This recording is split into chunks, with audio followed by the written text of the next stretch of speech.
Let's follow in the path of Michael Faraday and investigate the relationship between electricity and magnetism.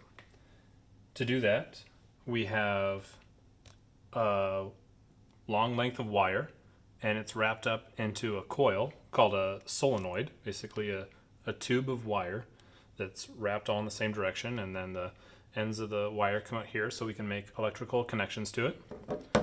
We have a galvanometer, which is basically a voltmeter. It's the reading here is in millivolts, and it goes from plus 35 to minus 35 millivolts. So it'll tell us the voltage between these 2 points here.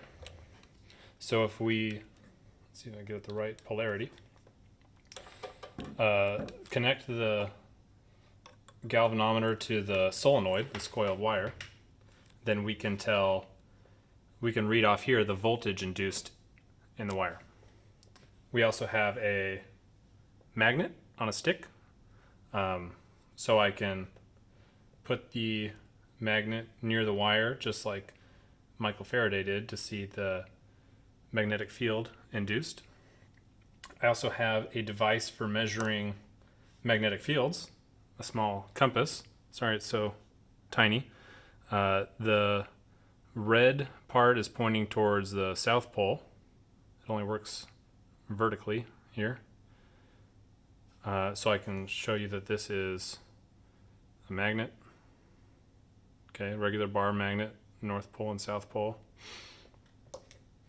So, right now I don't see anything magnetic going on over here. It's just a normal coil of wire, no magnets.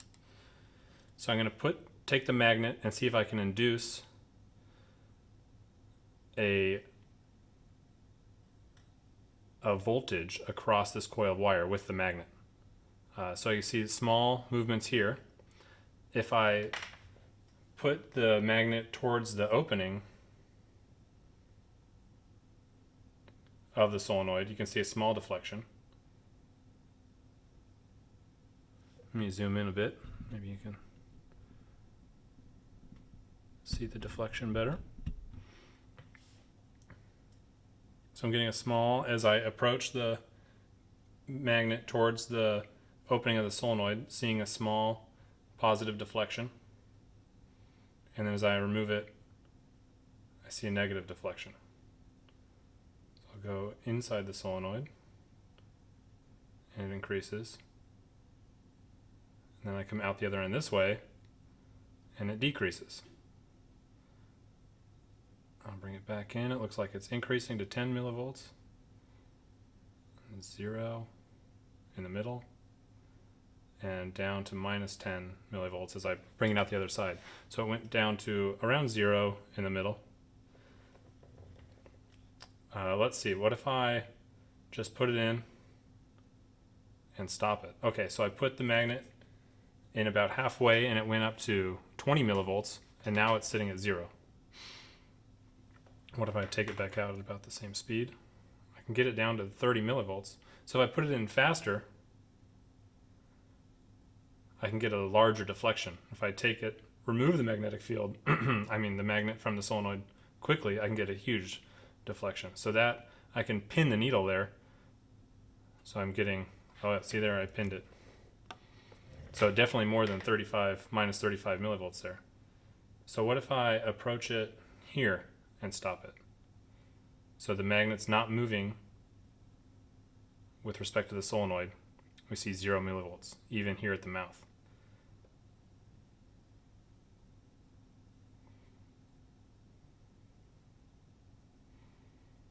So there's 2 times when it's 0, when it's moving at a constant rate through the middle, and when the magnet's not moving at all. And it's 0 for 2 different reasons. When the magnet's not moving, the magnetic field, the magnetic flux through the solenoid is not changing. And the change is what we need to see a voltage. Now when it's moving at a constant speed through the center of the solenoid, that's because of the geometry of the solenoid. It's not changing the flux through the solenoid when it's moving at a constant speed through the middle, through the center part. That's the because of the geometry of the solenoid that's has a constant sort of density of magnetic field lines through the center. So I'm just playing with it here because you can't play with it virtually. You could, of course, with a simulation, or it's not too crazy to have a magnet and a coil wire at home. Maybe a little light bulb. A few millivolts is pretty small. It'd have to be a pretty small light bulb. I don't even have to put the magnet inside. I can just wave the pole of the magnet outside the solenoid and you still get a reading. And I can do it more quickly. Maybe get a bigger reading. So the size of the deflection is definitely dependent on the rate that I'm changing the magnetic field through this coil of wire. Now, in reverse, we can see a related effect. If I run a current through the coil, which is what we're going to be doing in this experiment, then I can see a magnetic field arise in the solenoid. So that's actually what we'll be doing with this particular solenoid in the experiment. Let me demonstrate that. So I have everything turned down here. I'm going to give some power to the solenoid and just increase the current to like an amp or so.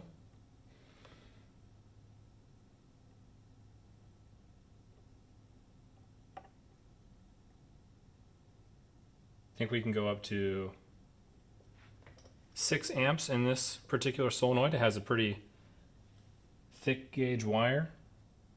Maybe, I'm not going to guess, 10 gauge? Who knows? Okay, so let's see if you can see the deflection of the compass here.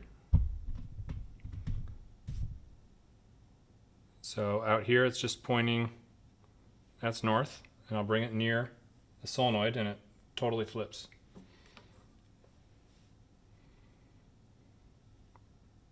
Towards north, hopefully you can see that.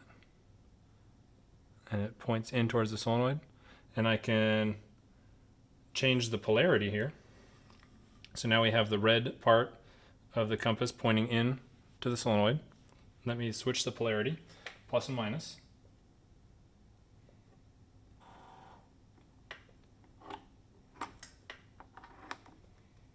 And bring the current back up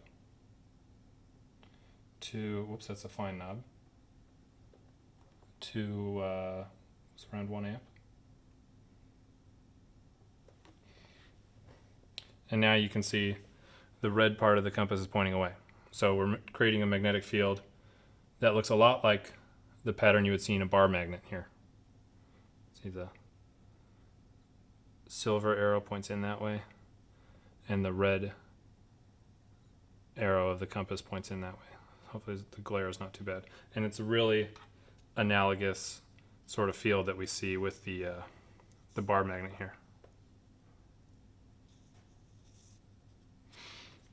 So that's what we're going to be doing in the lab, is using this coil, applying a voltage to it to get a current through it, and that creates a magnetic field in the solenoid. And then we'll be using a second solenoid.